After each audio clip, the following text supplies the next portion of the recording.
ಒಂದು ಕಡೆ D K Shivakumar seat 4 ಚೇರ್ನ 2 ಕಾಲು ಸಿದ್ದರಾಮಯ್ಯ ಹಿಡ್ಕೊಂಡಿದ್ದಾನೆ, ಇನ್ನು 2 ಕಾಲು ಡಿ ಕೆ ಶಿವಕುಮಾರ್ ಹಿಡ್ಕೊಂಡು ಕೀಳ್ತಾ ಇದ್ದಾರೆ.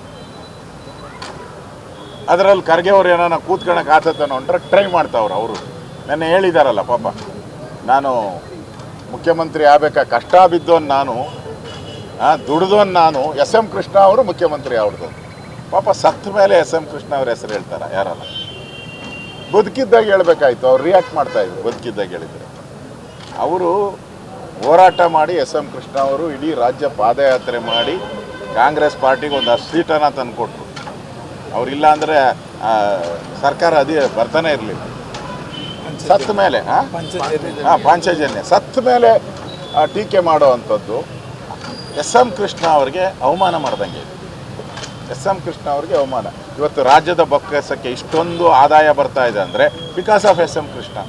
ಅವರು IT BT ತರಲಿಲ್ಲ ಅಂತ ಹೇಳಿದರೆ ಇವತ್ತು ನಮ್ಮ ಆದಾಯ ಇಷ್ಟಿರ್ತಾನೆ ಇರಲಿಲ್ಲ, ನಮ್ಮ ರಾಜ್ಯದ ಆದಾಯ.